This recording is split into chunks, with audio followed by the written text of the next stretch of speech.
नमस्कार दोस्तों, VK knowledge electrical में आप सभी का स्वागत है। रिवीजन वाली क्लास चल रही थी दोस्तों और इंडक्टर हम उसमें टॉपिक पढ़ रहे थे। पिछली क्लास में अचानक से लाइट चली गई तो थोड़े से कुछ टॉपिक रह गए, कुछ और उसमें हो जाते, लेकिन कोई बात नहीं, 3 से 4 क्लास में कंप्लीट होना है तो वैसे ही बड़ा टॉपिक तो है ही। आगे चलाएँगे जहाँ अपनी कल क्लास रुकी थी। आप उस प्रीवियस क्लास को देख कर आएँ तभी ये क्लास समझ में आएगी। एक बात ध्यान रखना, इंडक्टर को जब भी पढ़ रहे हैं तो फिर 1 2 3 4 5 क्लास को सीक्वेंस में ही पढ़ें जितने क्लासेज हैं, अदरवाइज़ आपको प्रॉब्लम हो सकती है। यानी सेकंड क्लास में सीधे एंटर करोगे तो टॉपिक सारे ही ज़रूरी होते हैं, लेकिन अगर एक सीक्वेंस से आते हैं तो कुछ ज़्यादा समझ पाते हैं, ऐसा मेरा मानना है। आइए टॉपिक शुरू करते हैं दोस्तों। और हम बात करेंगे, कल हमने देखा था कि इंडक्टर धारा परिवर्तनों का अपोजिशन करता है, यानी धारा के मान में जो उतार चढ़ाव हो रहे हैं वो उसका विरोध करता है। ठीक है, करने देते क्या होता है, सवाल ये उठता है कि विरोध करने से होता क्या है। जब भी एक इंडक्टर अपने में से प्रवाहित होने वाली धारा के मान में होने वाले परिवर्तनों का अपोजिशन करता है, यानी विरोध करता है, तो उसके फलस्वरूप उसमें ईएमएफ उत्पन्न हो जाता है। कैपेसिटेंस वोल्टेज परिवर्तनों का विरोध है, वोल्टेज परिवर्तनों का विरोध करता है तो उसमें धारा चलती है। इंडक्टेंस धारा परिवर्तनों का विरोध है, धारा परिवर्तनों का ये विरोध जब करता है तो इसमें ईएमएफ उत्पन्न हो जाता है। सवाल हमारा यहाँ उठता है कि जो प्रेरित ईएमएफ है उस प्रेरित ईएमएफ का परिमाण क्या होगा। परिमाण समझते हैं क्या? परिणाम नहीं लिखवा रहा हूँ, परिमाण लिखवा रहा हूँ, यानी मात्रा। कितने वोल्ट पैदा होंगे ये कैसे निकालेंगे। ठीक है, अच्छा टॉपिक है, यहाँ से न्यूमेरिकल भी आ सकता है। पहले तो एक थ्योरी लिखवा रहा हूँ सिंपल। क्या थ्योरी है? फैराडे का विद्युत चुम्बकीय प्रेरण नियम वाला ही थ्योरी है कि जो प्रेरित ईएमएफ होता है वो चुंबकीय क्षेत्र परिवर्तन दर के समानुपाती है। ठीक है, लेकिन अब बात यह है ना कि चुंबकीय क्षेत्र के मान में कितना परिवर्तन हो रहा है ये मापा जाना थोड़ा सा मुश्किल काम होता है। मैग्नेटिक फ्लक्स में कितना चेंजेज आ रहा है, लेकिन एक पॉइंट हम जानते हैं। क्या जानते हैं? कि चुंबकीय क्षेत्र परिवर्तन जो होता है ना, वो परिवर्तन धारा परिवर्तनों के समानुपाती है या धारा परिवर्तन पर निर्भर करता है कि नहीं? बात तो एक ही है। यानी एक कुंडली में प्रवाहित होने वाली धारा के मान में परिवर्तन होते हैं, यानी अगर मान बढ़ता है तो सिंपल बात है मैग्नेटिक फ्लक्स बढ़ता है, घटता है तो मैग्नेटिक फ्लक्स घटता है। इसलिए हमने यहाँ क्या मान लिया, यानी थ्योरेटिकल उसने मान लिया कि प्रेरित ईएमएफ धारा परिवर्तन की दर के समानुपाती है। तो मैं आपको फॉर्मूला यहाँ लिखवा रहा हूँ। ठीक है, किसके समानुपाती है? धारा परिवर्तन की दर के समानुपाती, यानी di/dt। फैराडे का नियम जिस दिन हमने पढ़ा उस दिन हमने d∅/dt लिखा था। बात एक ही है, वो यही लाइन से आती है। ये रहा चुंबकीय क्षेत्र में परिवर्तन, यानी फ्लक्स के मान में परिवर्तन को हम देखें तो di/dt लिख सकते हैं। उसने ये कहा कि इतने सारे कारक के अलावा अगर इसको आप एक मान के रूप में निकाल कर रख लेते हैं तो फिर हमारा प्रेरित ईएमएफ जो है वो धारा के परिवर्तन दर और उस कुंडली के इंडक्टेंस के समानुपाती होता है।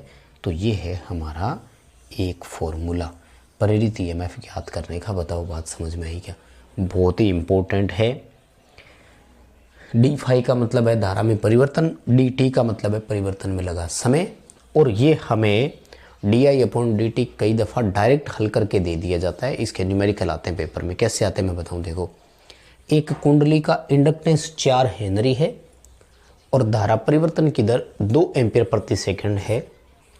प्रेरित ईएमएफ का मान बताइए। तो सिंपल सी बात है, 2 एम्पीयर प्रति सेकंड है, यानी उसने हल करके दे दिया 2/1 है। हो सकता है कि 4/2 है, हो सकता है कि 10/5 है। रिलेशन वही है, फिक्स है। 2 एम्पियर प्रति सेकंड वाला, इसको उसने हल करके दे दिया हमें। ठीक है, एक पॉइंट तो यहाँ से। एक पुराना कोई पेपर था जो मैं पढ़ रहा था, मुझे याद नहीं है, बहुत पुराना पेपर था, मतलब 2017-18 के आसपास का कोई पेपर। उसमें एक सवाल पूछा कि इंडक्टेंस की इकाई क्या है। कल वाली क्लास में हमने देखा था कि इंडक्टेंस हेनरी में मापा जाता है, लेकिन वहाँ हेनरी ऑप्शन नहीं था। तो मैं ये बताना चाह रहा हूँ आपको कि आप इसका पक्षांतरण कर दीजिए, ट्रांसफ़र कर दीजिए। इसको अगर ट्रांसफ़र करते हैं तो देखो नया मान क्या निकल कर आता है। एल को यहीं रखें, di/dt को अगर बराबर से पहले ले आते हैं,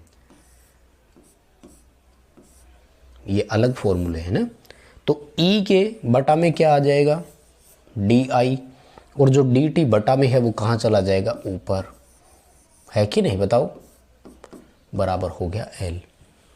बस अब मान रखो और हल कर लो, मतलब वैल्यू रखो। EMF वोल्ट में होता है, समय सेकंड में होता है, वोल्ट सेकंड प्रति एम्पियर, ये इसकी दूसरी इकाई है। इस फॉर्मूले का उसने यूज करके अपन से पूछा था। देखो ये लिखने की ज़रूरत नहीं है, ना ही मैं लिखवाने वाला हूँ भाई। L क्या होता है, dt क्या है, di क्या है, E क्या है, मैंने नहीं समझता कि आपको लिखने की ज़रूरत है क्या। E बराबर है इंड्यूस EMF कितने वोल्ट का है, di का मतलब है धारा में परिवर्तन। अच्छा, धारा में परिवर्तन में एक प्रॉब्लम कर देता है कई बार। हाँ यार, ये तो ज़रूरी है बताने वाला। एक पेपर में क्वेश्चन दे देता है वो दिशा परिवर्तन की लैंग्वेज वाला, वो यहाँ कहीं लिखा नहीं जाता है, न्यूमेरिकल में ही आता है। तो आप याद कर लेना, या आप चाहो तो लिख लेना मेरे दोस्त, इसके बारे में कई बार चीज़ें नहीं। एक तो धारा में परिवर्तन यूँ आएगा कि एक कुंडली में प्रवाहित धारा 0.5 सेकंड में 2 एम्पियर से 10 एम्पियर हो जाती है। हमें पता लग गया 8 एम्पियर का इसमें परिवर्तन आया। कितने एम्पियर का आया, 8 एम्पियर का, स्पष्ट शब्द में आ रहा है। लेकिन एक लैंग्वेज यूँ आता है कि एक कुंडली में 20 एम्पियर की धारा चल रही है, 0.5 सेकंड में धारा की दिशा परिवर्तित हो जाती है।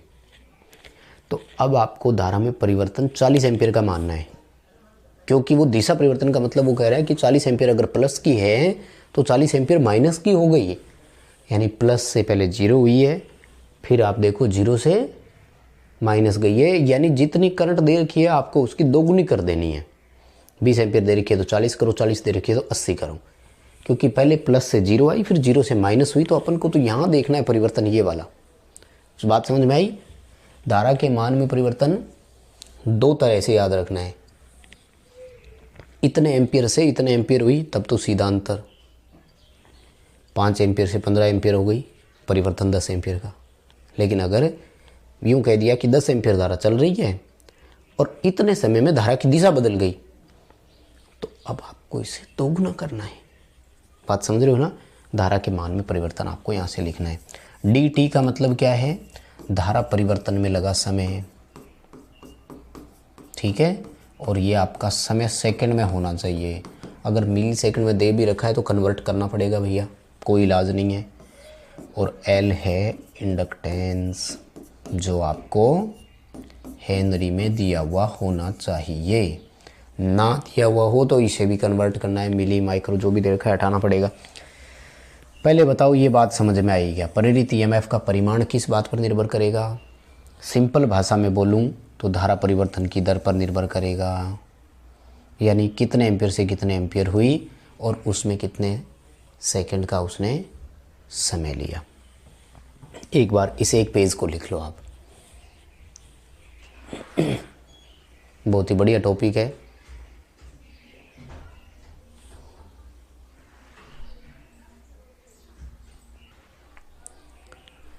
चाहो तो पेज को रोक कर लिख लेना, थोड़ी समय की बचत करें क्या।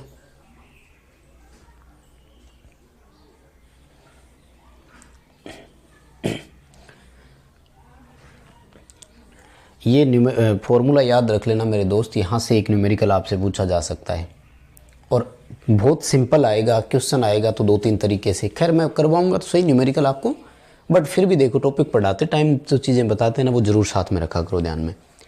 यहाँ 2-3 तरह के सवाल देगा, इंडक्टेंस सीधा दे देगा और धारा परिवर्तन की दर कई बार हल करके दे देगा। जैसे मैंने बताया 2 एम्पियर प्रति सेकंड है, तो सीधा रखेंगे, हल करेंगे। कई बार उल्टा दे देता है कि 2 एम्पियर प्रति सेकंड की दर से धारा परिवर्तित हो रही है, 4 वोल्ट पैदा हो रहा है, इंडक्टेंस बताओ कितना है। कुछ भी मतलब फॉर्मूले में से देखो, फिर वही बात है भाई, एक चीज़ दे करके 2 चीज़ें पूछेगा तो पूछेगा, कोई इलाज नहीं है।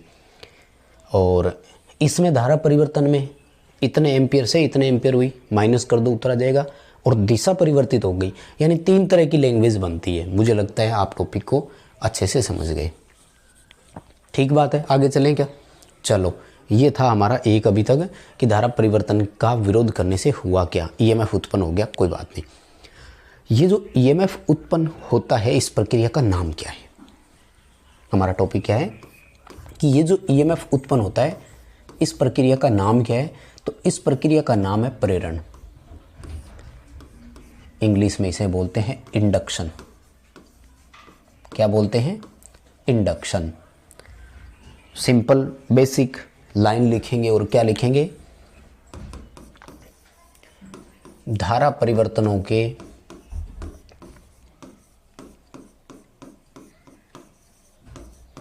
विरोध के कारण, धारा परिवर्तनों के विरोध के कारण किसी कुंडली में ईएमएफ उत्पन्न होना, ईएमएफ प्रेरित होना प्रेरण कहलाता है। बताओ बात समझ में आई क्या? इंडक्शन क्या है? कॉइलिंग में चलने वाली धारा के मान में परिवर्तन हुआ, उसने उसका अपोजिशन किया, अपोजिशन करने से उसमें ईएमएफ उत्पन्न हो गया, और इस प्रक्रिया का नाम क्या है? प्रेरण बोलते हैं। ध्यान रखना है, प्रेरण केवल एसी में होता है, ठीक है, डीसी में नहीं हो सकता। क्यों नहीं हो सकता? डीसी में धारा स्थिर होती है, बदलती नहीं है। कोई बात नहीं। तो क्या कभी नहीं होता? होता है। सवाल पूछा जा सकता है कि डीसी में इंडक्टेंस कब होता है, तो ये मैं आपको इंपॉर्टेंट लाइन लिखवा रहा हूँ, ध्यान से लिखना है ना।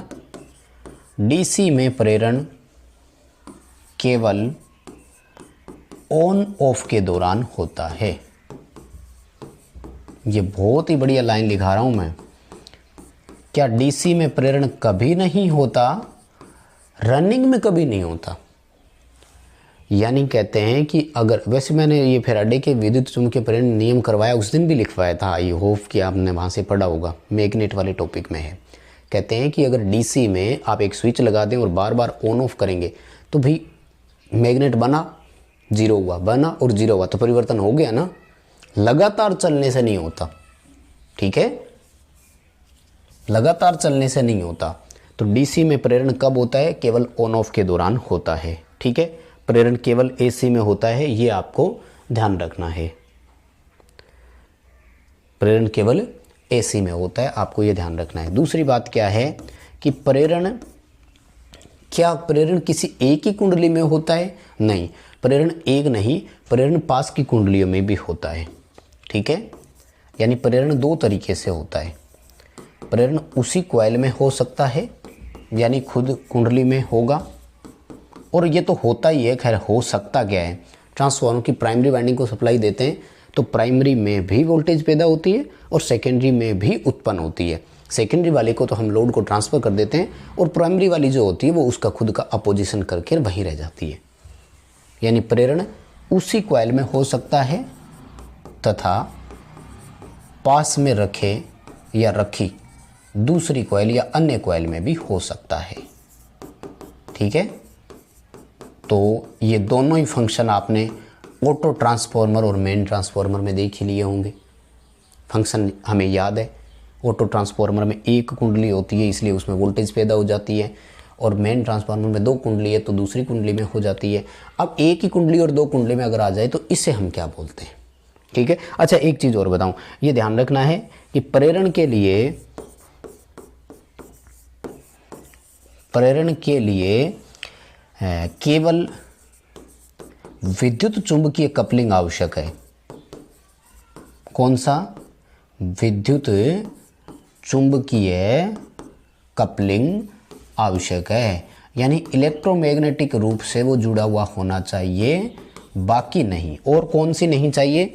ध्यान रखना, डायरेक्ट इलेक्ट्रिकल नहीं चाहिए, कोई किसी प्रकार का यांत्रिक कनेक्शन नहीं चाहिए, कोई वेल्डिंग या कोई आपको और जॉइंट किसी तरह का नहीं लगाना है। प्रेरण यूं हो कि एक कुंडली बनाए और दूसरी उसके संपर्क में रहे, बस पास में होनी जरूरी है। उसके लिए ना तो डायरेक्ट इलेक्ट्रिकल कनेक्शन जरूरी है और ना ही कोई मैकेनिकल कपलिंग वगैरह जरूरी है। बताओ यहाँ तक बात समझ में आई क्या? प्रेरण की परिभाषा थी।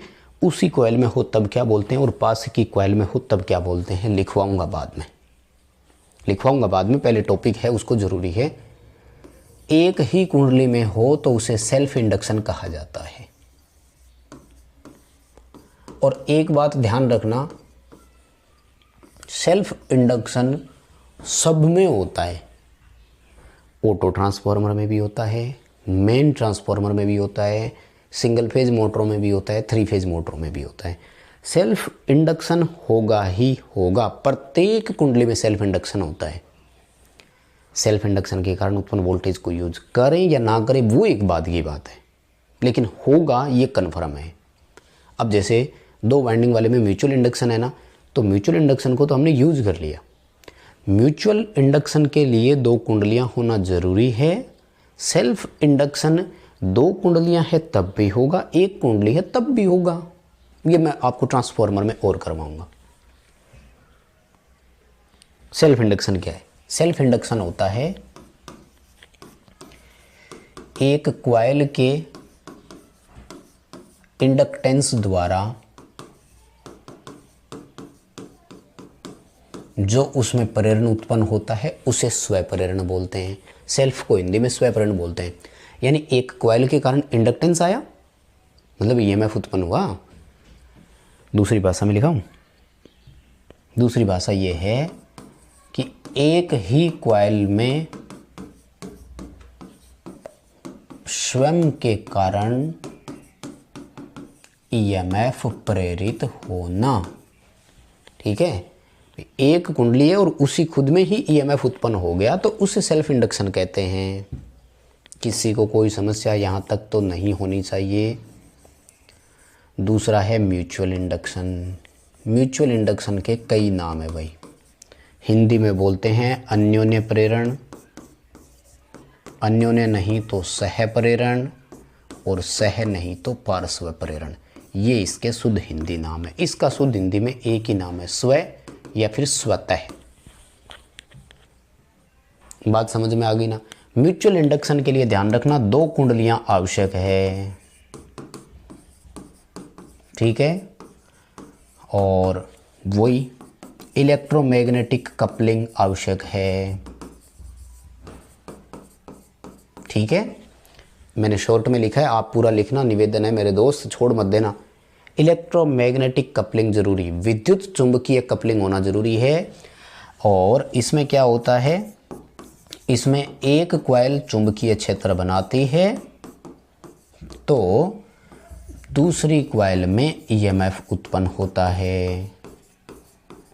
यानी एक कॉइल के चुंबकीय क्षेत्र के पास में रखी किसी दूसरी कॉइल में ईएमएफ उत्पन्न होने की प्रक्रिया म्यूचुअल इंडक्शन कहलाती है।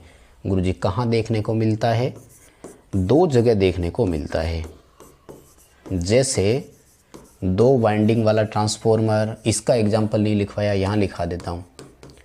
जैसे ऑटो ट्रांसफॉर्मर, और इसके अलावा और भी सेल्फ इंडक्शन बहुत है। डीसी जनरेटर में हम कम्यूटेशन पढ़ कर आए हैं अभी थोड़े दिन पहले, आपने देखा है ना, तो वो कम्यूटेशन भी सेल्फ इंडक्शन का ही प्रभाव है। इसमें कौन है? सामान्य ट्रांसफार्मर 2 वाइंडिंग वाला, उसके बाद में इंडक्शन मोटर 3 फेज वाली। ये दोनों एग्जाम्पल हमारे इसी के है। बताओ बात समझ में आई क्या? दोबारा सुन लो। 2 कुंडली जरूरी है, इलेक्ट्रोमैग्नेटिक कपलिंग जरूरी है, विद्युतीय संयोजन आवश्यक नहीं। एक कॉइल चुंबकीय क्षेत्र बनाती है तो दूसरी कॉइल में ईएमएफ उत्पन्न हो जाता है। म्यूचुअल इंडक्शन ज्ञात करने का हमारे पास एक फॉर्मूला होता है, अगले टॉपिक में लिखाऊंगा। एक बार आप इन दोनों पेजों को लिख लो फटाफट से। प्रेरण क्या होता है, म्यूचुअल इंडक्शन क्या होता है, और स्वप्रेरण क्या होता है, ये 2 लिखवाऊंगा, फटाफट लिख लो एक बार।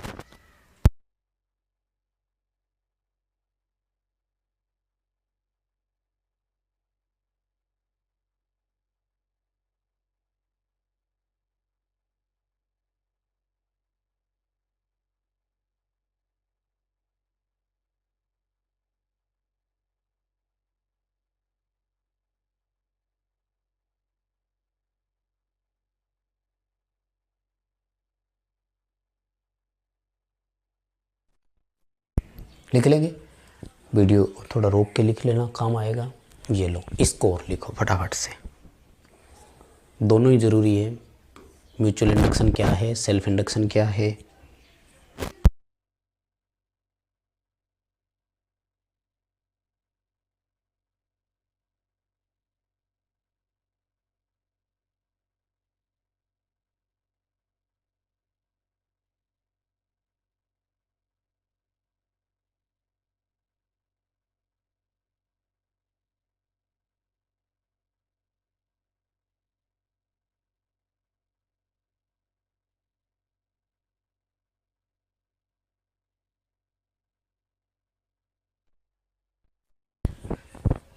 ठीक है, इसको भी वीडियो रोक कर लिखना। आगे चलते हैं। देखो, म्यूचुअल इंडक्शन का फॉर्मूला लिख रहे थे हम, लेकिन इससे अगर फॉर्मूला ना बोलें तो मैं इसका टॉपिक ही चेंज करा देता हूँ, और इसे बोलते हैं कपलिंग गुणांक। क्या बोलते हैं? कपलिंग गुणांक। इंग्लिश में बोलेंगे कपलिंग कोफिशिएंट, या मैग्नेटिक कपलिंग फैक्टर बोल देना, कोई बात नहीं, चलेगा। कपलिंग कोफिशिएंट ज़्यादा शुद्ध और ज़्यादा अच्छा शब्द है, पेपर में यही आ सकता है, ध्यान रखना, ठीक है। कपलिंग गुणांक दो कुंडलियों के बीच में मैग्नेटिक कपलिंग का लेवल कैसा है यह निर्धारित करता है। यानी इससे हमें क्या पता लगता है? दो कॉइल्स के बीच चुंबकीय कपलिंग का निर्धारण करेगा ये, ठीक है। बहुत इंपॉर्टेंट टॉपिक है मेरे दोस्त, यहां से पेपर में न्यूमेरिकल आएगा। सॉरी भाई, पक्का एक न्यूमेरिकल आएगा। बड़े बड़े एग्जाम में आता है, छोटे छोटे एग्जाम में आता है, यानी सब जगह आता है। यूपीपीसीएल का TG2 हो, दिल्ली मेट्रो हो, और ये राजस्थान टेक्निकल हेल्पर हो, सब जगह इनके सवाल हम देख चुके हैं। तो पहले आपको फॉर्मूला लिखा दूं। कपलिंग गुणांक ज्ञात करने का फॉर्मूला होता है म्यूचुअल इंडक्टेंस बटे अंडररूट L1 इंटू L2। दोनों कुंडलियों का इंडक्टेंस कितना है, L1 और L2 का मान, और उनके बीच में म्यूचुअल इंडक्टेंस कितना है। तो अब म्यूचुअल इंडक्टेंस ज्ञात करने का फॉर्मूला यहीं से आ जाता है। फिर म्यूचुअल इंडक्टेंस बराबर कपलिंग गुणांक into under root L1 into L2, ये फॉर्मूला है म्यूचुअल इंडक्शन का। यहाँ से क्वेश्चन बहुत शानदार तरीके से आता है, एक न्यूमेरिकल पक्का 101%। मुझे पेपर बनाने का मौका मिले तो मैं इस टॉपिक में से ज़रूर आपको क्वेश्चन दूँ एक। मैं जानना चाहता हूँ बच्चों की तैयारी कितनी है। सवाल आएगा, ये इतने हेनरी का है, ये इतने हेनरी का है, दोनों के बीच में कपलिंग गुणांक का मान इतना है, बताइए इनके बीच में म्यूचुअल इंडक्शन कितना है। अब कपलिंग गुणांक की भी पावर फैक्टर की तरह दो बातें याद रखना। क्या बातें याद रखनी है? K का मान जो होता है वो 0 से 1 के बीच में ही होता है, ये ध्यान रखना। यानी 0 हो सकता है, 1 हो सकता है, पावर फैक्टर की तरह ये कभी ऋणात्मक नहीं होगा और ये कभी 1 से ज़्यादा नहीं जाएगा, ये ध्यान रखना। अब इसके 4 मान होते हैं जिससे 4 लेवल हम डिसाइड करते हैं, ठीक है। तो यूं कहा जाता है कि यदि K का मान 0 हो तो इंग्लिश लिखवाऊंगा मेरे दोस्त, यहां आपको ध्यान रखना है, नो इंडक्टिव कपलिंग, यानी कोई चुंबकीय युग्मन है ही नहीं। दोनों कुंडलियां दूर दूर रखी गई है, दोनों के बीच में कोई चुंबकीय संयोजन नहीं है। अब नो इंडक्टिव कपलिंग आ जाए या नो मैग्नेटिक कपलिंग आ जाए, बात एक ही है, प्रेरणिक या चुंबकीय एक ही बात है।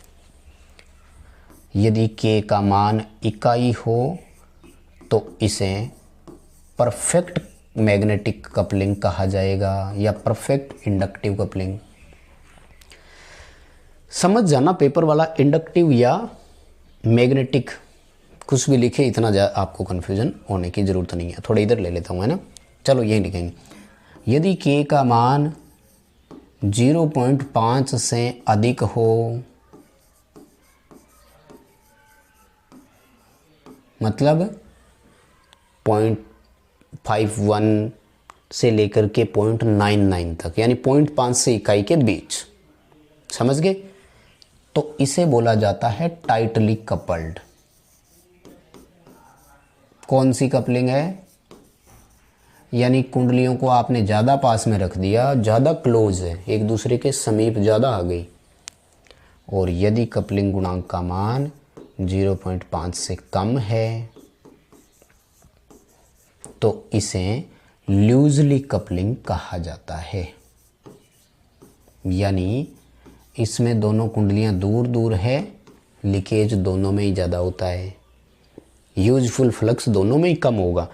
इसमें क्या हो रहा है कि दोनों कुंडलियां यूं रखी गई है, जैसे मान लो एक ये आयरन कोर हो गई और दूसरी यहाँ, तो यहाँ ऊपर तक जा रहा है फ्लक्स, देखो तो ये काम नहीं आ रहा है ना। और उसमें क्या किया, एक यहाँ है और दूसरी यहाँ है, तो यहाँ तक फ्लक्स आ रहा है, तो ये काम नहीं आ रहा। ठीक है, बताओ एक बार, यहाँ तक की बात समझ में आई क्या? ये बहुत ही बढ़िया टॉपिक है, लिखो एक बार इतना, फिर और आगे बढ़ते हैं।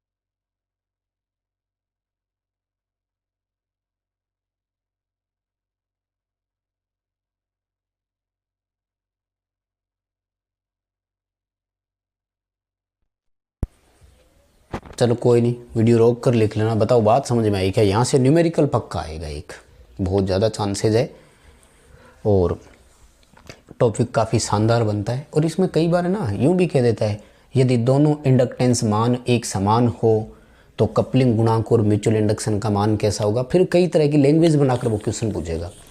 देखो अगर हमें फॉर्मूला याद है ना, तो फॉर्मूले में मान रख कर हल कर लेंगे, जो भी उत्तर बनेगा कर देंगे। हाँ, याद करना पड़ेगा, और याद कब होता है? रट्टे मारने से नहीं, बार बार आपको न्यूमेरिकल करने पड़ेंगे। समझ में आया? एक बार फटाफट से रिवीजन करा देता हूँ सारा। देखो क्लास यहीं रोकेंगे क्योंकि बाहर थोड़ा शोर ज़्यादा होने लग गया। अब देखो, प्रेरित ईएमएफ मतलब वो कॉइल धारा परिवर्तनों का विरोध करती है, तो उसके फलस्वरूप उसमें वोल्टेज पैदा हो जाता है। और वोल्टेज उत्पन्न होने से उसका मान कितना होगा, ये कहाँ से डिसाइड होगा? ये इस फॉर्मूले से डिसाइड होगा। लिखा आपने? उसके बाद में आता है कि ये प्रक्रिया क्या कहलाती है। तो वोल्टेज उत्पन्न होने की इस प्रक्रिया को प्रेरण बोलते हैं। प्रेरण दो तरह के होते हैं, सेल्फ इंडक्शन और म्यूचुअल इंडक्शन। म्यूचुअल इंडक्शन ज्ञात करने के लिए हम उसका दोनों कुंडलियों के बीच में इंडक्टेंस की वैल्यू कितनी है ये होना जरूरी है। इसको अपन बोलते हैं दोनों के बीच का कपलिंग गुणांक। बताओ बात समझ में आई क्या? क्लास एक बार यहीं रोक देते हैं, थोड़ी सी डिस्टर्बेंस बढ़ गई है बाहर, बाकी आपको अगले टॉपिक में और करवाएंगे। फिर ठीक है, अच्छा ही हुआ है टॉपिक, मुझे लगता है कोई दिक्कत है नहीं। लिख लेना आप सभी इसको। बहुत बहुत धन्यवाद, है ना।